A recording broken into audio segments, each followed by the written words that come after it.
Hey friends, Monday motivation. It is Monday, March 23rd. I'm filming this just Sunday afternoon, March 22nd, just the day before, to try to be as live time, so to speak, as possible and still have it up at 6 a.m. Eastern on Monday. And be again different last week. I appreciate all the love and support that you all gave me. Last week's Monday motivation was about commitment. It was about my grandfather and grandmother. My grandmother, who passed away a couple weeks ago, and we attended her funeral. And a lot of things have changed in the world since then, or at least in our country, not in the world. The world's been dealing with this for longer. So again, this will be a different episode. No script, no quotes. I only have some thoughts. I should have probably written this out, but I usually don't write things out. Not really, just maybe the quote or something. But I wanted to just talk to you with my perspective on what's going on and how things are, and maybe some things that'll help you. And maybe they won't, and that's fine. This will not be a place for discussions of what you think about politics or corporate policies. Leave that somewhere else. That doesn't help anybody right now. This is just if you want to talk person to person. If you wanted to call me up or FaceTime me and say, hey, what do you think about all this? What should we be doing? That's what this is about. So any of that's going to get deleted. You'll probably get blocked. So just be aware. This is not the time for that. Not in these forums. So the way I think about things, we really have three categories of people. This is in the United States and maybe everywhere. I am not as familiar, at least in terms of the micro level of what's going on in other countries. Certainly the macro level, we're pretty all aware. But the micro level in terms of employers and those kinds of things, I don't know so well in other countries. But we have kind of three categories around. We have category A, and that's people that have already been financially displaced from this.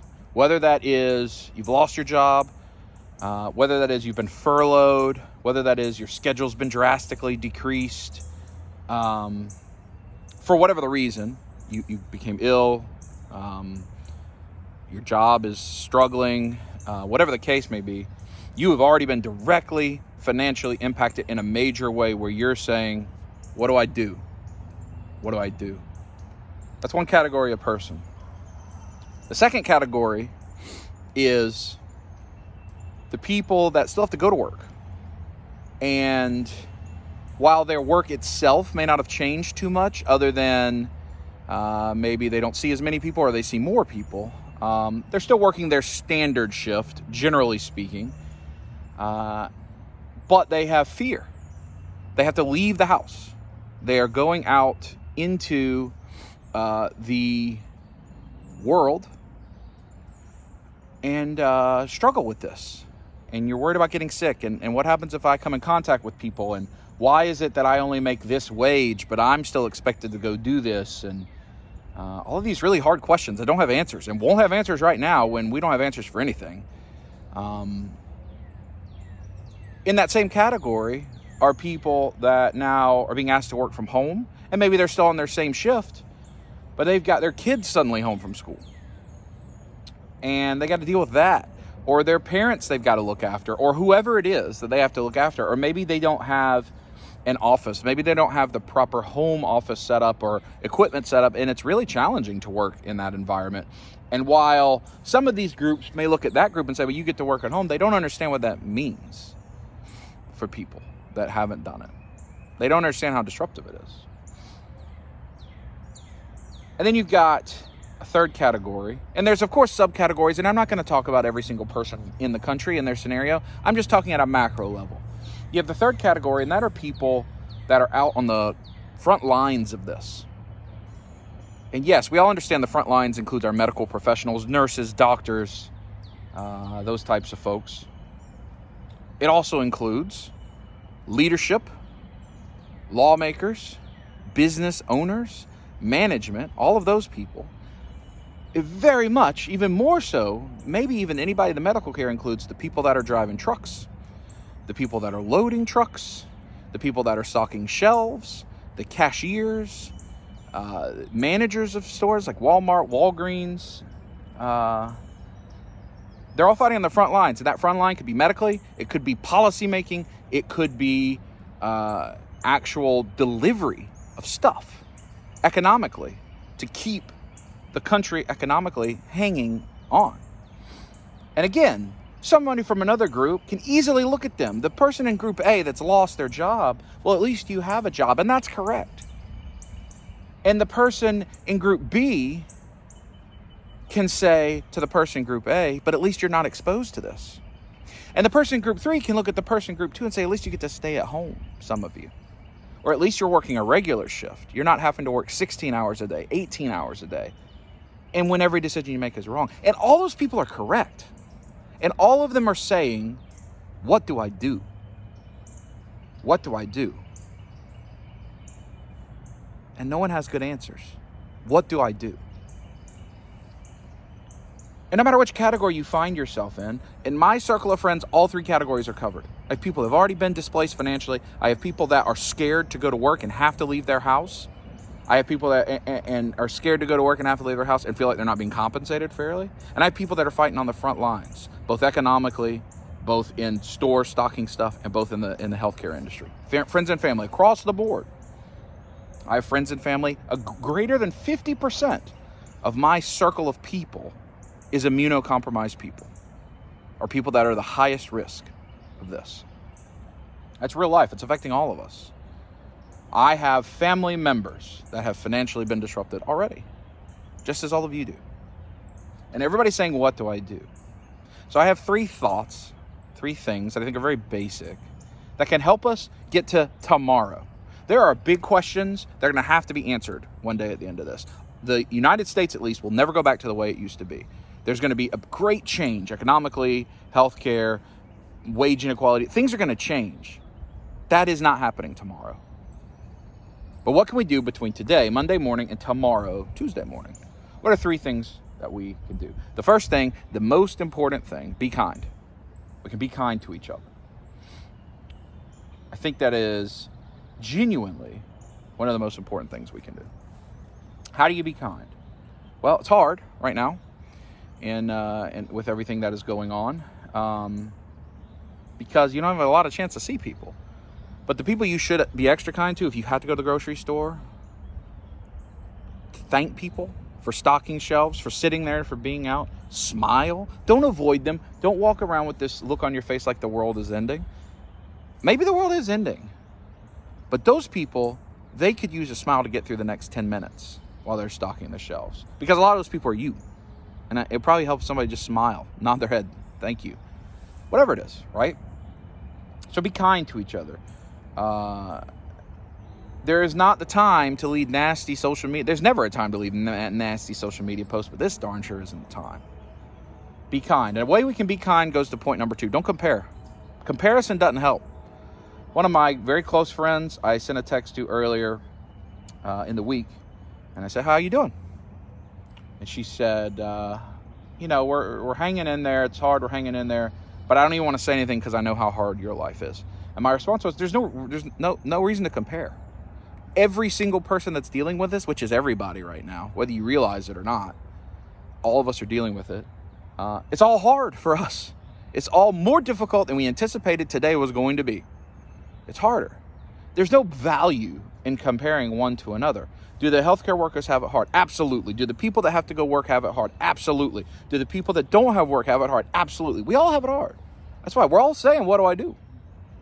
Don't compare yourself to another. Don't fall in that game. If you have lost, or if you have a job, but you have to go out saying, I wish I could work at home. Like I said, and the person saying, well, the person that doesn't have a job saying, at least you have a job. Whatever we are at, don't compare to someone else. That doesn't get you anywhere. Right now, it can't help you. So don't compare. There's no value there. It's part of being kind. Just be kind. The third thing, which I think is maybe the most important, but it'll make the other 2 things happen. We're supposed to follow the rules, follow them, listen to the laws, listen to the orders, listen to the rules, all the flatten the curve. If you think this is some great conspiracy, I don't have anything to say to you. And you probably don't need to be on this channel because I can't help you. This is a real life thing that's happening. It's killing people. It is taking people's lives away. It's taking people's jobs away. So follow the rules. It's simple, right? But in that, if we have to be physically distant, be socially more connected than ever. Be emotionally more connected than ever. That is a very important thing to do. As you see, I am sitting here, I'm in the woods, I am at my mother's prayer bench, which I thought of all the times to record a video from the prayer bench, this is a time to do, where she has all kinds of inspiring messages and all the things that she prays for on a regular basis in the creek and all the things you've seen in other episodes of Dub Life if you watch Dub Life. I'm here, which is not my home, because our state has not yet restricted our movement, and I want to check on my parents. I did it responsibly. I did it without stopping anywhere, without going anywhere. I had not seen a human in 12 days before I got here. And we're not hugging and embracing, and we're being responsible. We're sitting and fellowshipping, but at appropriate distances. But I needed to make sure they were okay. I needed to get connected. Me, emotionally, I needed to listen to what my body and my mind was telling me to do. I checked on them. Now, when the rules change in Georgia, which they will, where I'm not supposed to drive, and here comes a choo-choo train. Choo-choo train. When that happens, and I can't do that anymore, I'll stay home. I'm staying home all the other times unless I have to go get a grocery, unless I have to get medicine, things I have to do. And then I listen to the rules there. But stay emotionally connected, socially connected. FaceTime people, text people, Facebook people, Instagram people, email people, call people on the doggone phone, which is a thing that we've lost, and stay connected. We are in a pandemic, but we have a crisis to follow. We don't know what that'll look like. Some people say 20% unemployment. Choo-choo! Not to 20% unemployment, but to the train. Some people say less. Some people say things will recover. I don't know. But there's an aftermath to all of this, economically and from a mental health perspective, that's going to be very hard for people. I suspect that mental health problems, including severe consequences from those problems, are going to spike in our country if we do not all reach out, connect to people, talk to people. Not everyone can do it. My friends know I am very, very busy. I am basically waking up and starting work at 6 a.m. and I hope to get done by 11 p.m. That's my day right now. My friends are still texting me. They're reaching out to me, and now isn't the time to ask me about what I think about Marvel Legends or comic books. It isn't the time for that. I don't have time for that. I just don't. But I have time to say, hey, how you doing? Are you doing all right? How's work going? Are you guys still okay? How's your health going? Is anybody in your family sick? Those are the things that matter right now, and I have plenty of time for that, at least to read it and give some responses. I don't have time for the other stuff, unfortunately, but that's just the reality. That's the reality of the world that I currently live in. Some of you have lots of time, regardless of what category you fall into. Great. Connect with your buddies, your hobby people, get on a Skype, whatever the case is. Keep each other socially, emotionally connected. So those are the three things. Be kind, don't compare, follow the rules, and be connected. Doesn't mean you have to be alone. Doesn't mean you have to be isolated. It's a very hard time for us all. I don't know. You got the episode of Dub Life, which was 73. It came out yesterday, or today as I'm recording this. 74 next week, 75. Those three are all made and ready to be released. And I will release those. I do not know if I will release another episode of Dub Life from there. I just don't know. If I am not permitted to leave the house practically, other than to get groceries and stuff for 3 weeks, I'm going to listen, and I may not have anything to talk about. I did one live stream. I might do a live stream tonight, which would be yesterday as you're watching this, if I have time.